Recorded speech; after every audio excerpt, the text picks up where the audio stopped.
Je m'appelle Étienne Doucet, j'ai 28 ans, je suis cuisinier au Frétalard sur la Rive-Sud depuis bientôt 7 ans. Mais moi, je suis quand même chanceux, là. On a un pourcentage des ventes du restaurant qui est redistribué aux cuisiniers directement.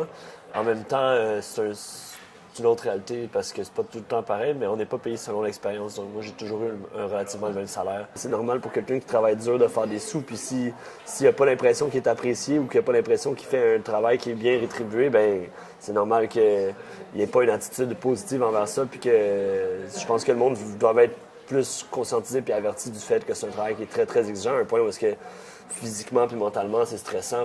Les serveurs continuent à faire un salaire qui est plus important que la cuisine parce que c'est comme ça que ça marche. Ça a toujours été comme ça que ça marche, ce qui ne veut pas dire que c'est une bonne chose, là, tu sais. Surtout quand on essaie de parler de ces enjeux-là, ben, tout le monde va dire ouais mais c'est comme ça, c'est le même, tu sais, c'est ça. Puis la plupart mettons en tant qu'étudiants comme nous, ben nos jobs sont souvent dans le service plus que dans la cuisine, fait que des étudiants comme nous vont dire ouais mais non mais là tu chiales pour chialer puis ça n'a pas rapport, quand clairement on sait que c'est une réalité que le travail en cuisine c'est 10 fois plus stressant, il y a bien plus de burn-out, il y a de la drogue, il y a plein d'affaires comme ça qui sont des facteurs qui indiquent un mal-être par rapport à un travail qui est stressant à un plus haut point.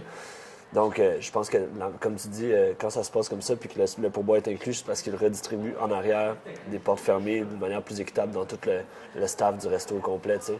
Il n'y a plus la mafia du service, dans le fond, rendu là. Tu sais, j'en connais aussi beaucoup des serveurs qui vont être gentils avec leur cuisinier, puis ils sont pas obligés, puis ils vont leur dire hey, ce soir, t'as bien fait ça, tu sais, tu lui donnes un vin, ou ils payent une bière, ou des drinks après, puis des shots, puis c'est la bonne manière de travailler, parce que comme ça, tu brises le mur qu'il y a entre la cuisine puis le service, même si c'est juste symbolique, ben ça fait une grosse différence. Si le resto, on niaise, on dit tout le temps ça, mais si le resto c'était une personne, ben les services, ça serait les bras, puis les jambes de la personne, puis la cuisine, ça serait le cœur. Fait que tu peux vivre facilement, ben pas facilement, mais tu peux vivre sans bras puis sans jambes, mais tu peux pas vivre sans cœur, même si t'as les bras les plus musclés du monde, là, tu sais.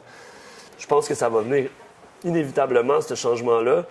En attendant, je vais pas faire je vais pas chialer, puis je vais pas blâmer les serveurs, sauf que c'est sûr qu'il faut que ça change, sinon le service, le monde, les cuisiniers, il y en a de moins en moins. Il n'y a personne qui veut s'investir dans ce milieu-là. Puis c'est important parce que, surtout à Montréal, on a une belle culture derrière tout l'aspect alimentaire puis l'aspect de restauration. Puis on a des super bons restaurants, puis on a des trucs qui sont acclamés mondialement. Mais s'il n'y a personne pour faire la cuisine, ben, il n'y en aura plus. Là, puis on va tous manger du McDonald's. Il faut respecter le monde qui travaille dur, peu importe la sphère de la société. Là. Fait que je te dirais que c'est pas mal ça mon dernier point là-dessus. Là.